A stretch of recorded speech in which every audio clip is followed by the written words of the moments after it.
Thank you. Item 10.2, council member reports or comments. Start my right. Thank you, Mr. Mayor. Two things. At our last city council meeting, we heard from a resident, Mr. Sean Gordon, who brought a number of questions to the city seeking responses about problems that he said that he had encountered with the city. Most important to me, I had heard repeatedly from him that he was claiming repeatedly for well over a year that myself and perhaps other city council members here had sent the city's code enforcement personnel to his house in an effort to harass him. And he was asking, what's the proper way to look into this and get a response? And I just would like to ask our city manager if she's had an opportunity to look into that particular allegation and whether there's any basis in fact for that statement. Certainly, Councilmember Beal, the agencies that visited the speaker's home were performing their normal code enforcement and building and safety duties in accordance with regular prescribed city procedures. Two of the three visits involved complaints by two different neighbors regarding property maintenance violations, such as alleging debris and materials in the front yard, mattresses, debris in the backyard. The second neighbor complained about a large metal structure in the backyard, which had been referred to the homeowners association, for which the city did not go out and perform code enforcement activities. The third visit was the result of the building inspector noting construction occurring without a permit on the roof while en route from another inspection in the same vicinity. The city's code enforcement and building and safety staff were performing their duties within the normal course of business, and it had nothing to do with any kind of retaliation or the city sending out to this one individual's home. In fact, at the time, the building inspector, they had no idea who owned the property when they noted the unpermitted construction. So when you're referencing neighbors, you're referring to neighbors of Mr. Gordon. They're the ones that contacted the city, filed a complaint. Is that correct? Typically, our code enforcement is reactionary code enforcement. We only have one part-time code enforcement officer, and so our enforcement activities are based on complaints that we receive from other individuals in the community, and in this case, it was neighbors of the speaker. Okay. I appreciate that, and I'm glad that's out there, and I hope it's helpful to Mr. Gordon. I will say that I do take umbrage at the baseless allegations that have been repeated for well over a year in writing and verbally, even at the city council chambers. This gentleman has run for office twice in this city, and making those sort of allegations with absolutely no basis, to me, I think that's unethical and it's unprofessional. It's just wrong. So I thank you for that feedback. The other thing I wanted to address was our first public speaker tonight,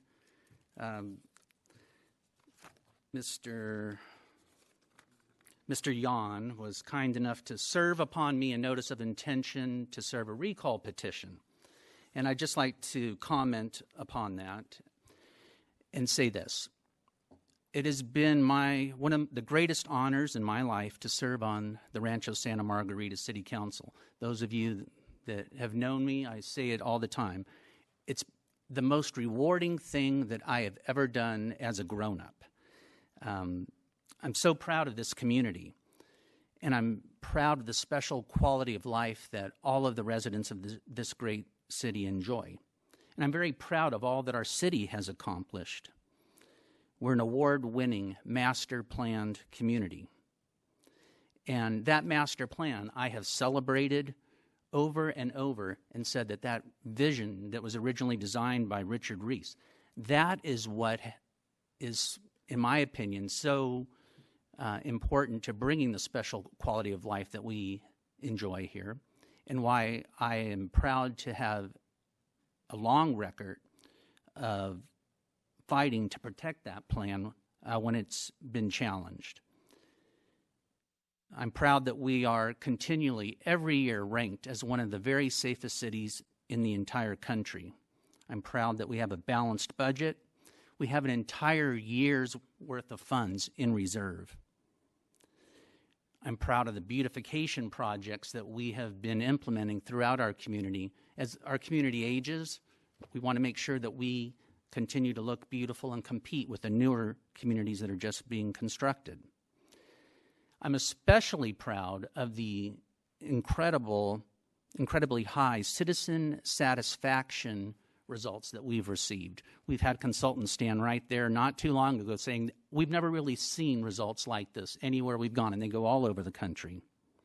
So it's sad to me as we head into election season to have this sort of paper served upon me, especially when it is replete with what can only be called false statements. And I want to touch on just a couple of those.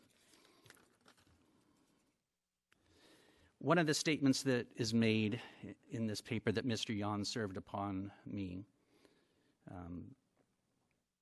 is that I have voted twice to preserve lucrative council benefits package, including spiking my city pension. I want it known. I get no pension. None of us get a pension here. We have the ability through what's called a 457 plan to save money on a tax-deferred basis like a 401k. That's the kind of plan that we have. I have no defined benefit that's going to come to me forever and ever and ever just because I served here. So the suggestion that I have voted to spike my pension is simply a false statement. And then I also want to just deal with the last issue that they talk about here. And I know it's near and dear to the hearts of many in our community, especially those in Dove Canyon. They say that I support high-density development sweetheart deals in Dove Canyon for my buddies. I mean, I'm sorry. It's just almost laughable. I've never said anything to that effect. I have proudly fought to protect our planned community, and I haven't said one word in favor of this proposed development or against it. And the reason is the same as I've always had when I approach any item. And I believe every applicant that comes before us here, and they deserve a fair hearing.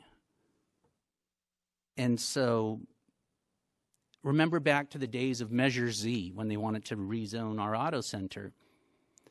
You didn't hear me saying I was opposing that from the very beginning. We read 1,500 pages of materials, reports. We heard from all sorts of experts, for and against, hours and hours of testimony. No matter how big the issue is or small, I try and be fair and impartial and listen to both sides. So that's how I've always approached this job. I won't be bullied. I won't be intimidated. But what I will do is promise all the residents of this community that I will always, to the best of my ability, be fair and impartial in making decisions from an applicant that comes before us. And I've said it multiple times. Every time at the forefront of my mind in my decision-making process is what is being proposed. Is it consistent with, does it benefit our planned community, the vision of this planned community? And so I serve at the pleasure of the voters of Rancho Santa Margarita. I hold them in the highest esteem, and I know that they are very, very intelligent. I trust the voters. Thank you. Thank you, Councilmember. Councilmember Figueroa?